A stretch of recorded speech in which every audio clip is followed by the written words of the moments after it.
γεια σας, καλώς ήρθατε στο κανάλι μου. Πάμε σήμερα να φτιάξουμε χοιρινές μπριζόλες με πατατούλες στο φούρνο. Μαμαδίστικο φαγητό, κυριακάτικο, πεντανόστιμο. Μην ξεχνάτε να κάνετε κοινοποίηση στα βίντεό μου, να κάνετε γραφούλα στο κανάλι μου. Ό,τι θέλετε να έρθετε στις ομάδες μας Μαγειρικές Απολαύσεις και Γιώργος Ζόλης Μαγειρικές Απολαύσεις. Γράψτε μου ένα σχόλιο αν σας άρεσε η συνταγή, αφήστε μου μια καρδούλα. Και τώρα πάμε να σας δείξω την εκτέλεση και τα υλικά. Ανάψτε το φούρνο σας 200 βαθμούς αντιστάσεις πάνω κάτω, να προθερμανθεί. Κόβουμε τις πατάτες κυδρονάτες. Εννοείται ότι μπορείτε να τις κόψετε και στη μέση αν θέλετε. Τις πατατούλες μου τις αφήνω στην άκρη.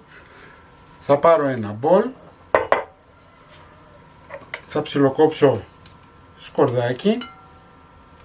2-3 κελίδες σκόρδο. Μπορείτε αν θέλετε να τη στρίψετε και στον τρίφτη, έτσι, αν δεν θέλετε να το βρίσκετε, όμως θα του δώσει άλυνο στη μια αν κόβετε έτσι. Και όπως βλέπετε δεν χρησιμοποιώ περίεργα μαχαίρια σεφ, είπαμε να το κάνουμε μαμαδίστικο. Θα βάλω 2 με 3 κουταλιές της σούπας μουστάρδα. Θα προσθέσω μία κούπα νερό, είναι 250 γραμμάρια.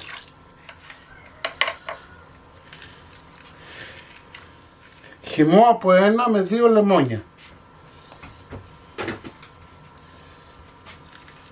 Ανάλογα το πόσο ζουμερά είναι.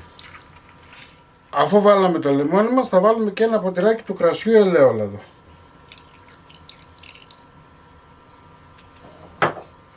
Πιπέρι.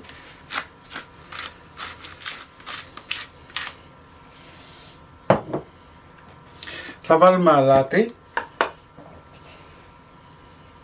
Όπως έχετε δει, θα έχετε δει σε όλα μου τα βίντεο, σας λέω αλάτι, πιπέρι, αλλά δεν σας λέω ποσότητες, γιατί αυτό είναι ανάλογα το πόσο θέλετε εσείς να είναι αλμυρό ή καυτερό. Θυμαράκι, ένα κουταλάκι του γλυκού, μπορείτε να βάλετε και ρίγανη, λίγη καπνιστή πάπρικα, ένα κουταλάκι του γλυκού και πάμε τώρα να ανακατέψουμε. Θα πάρω ένα πυρέξ.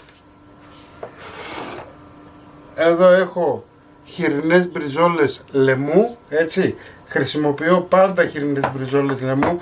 Εμείς δεν μπορούμε να τις φάμε τις άλλες. Αυτές που ξέρετε που κόβονται μερίδες κανονικές που αγοράζουν στα εστιατόρια και σε αυτά. Προτιμούμε αυτές γιατί είναι πιο μαλακές και πιο νόστιμες. Τις βουτάμε μέσα στο ζουμάκι που έχουμε φτιάξει.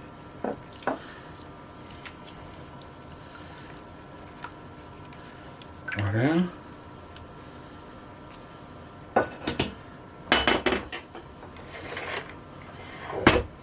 Αφήνω στην άκρη. Θα πάρω τις πατάτες μου, θα τις ρίξω μέσα στο ζουμί μου. Θα τους κάνω ένα ωραίο μασαζάκι. Πάμε να τις βάλουμε.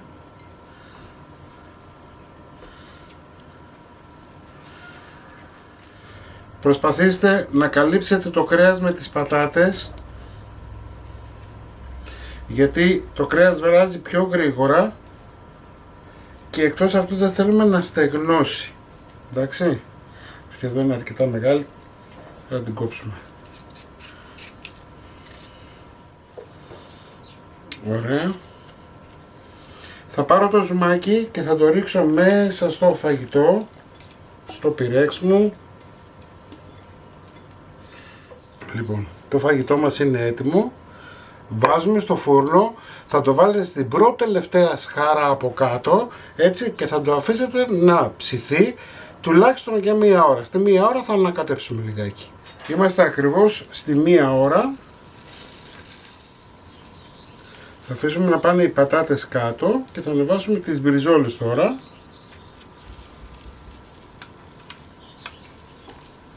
Έτσι. Θα το πιει το ζουμάκι όλο.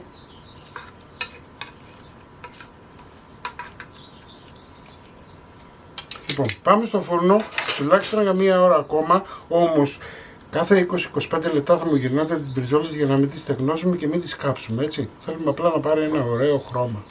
Το φαγητό μας είναι έτοιμο.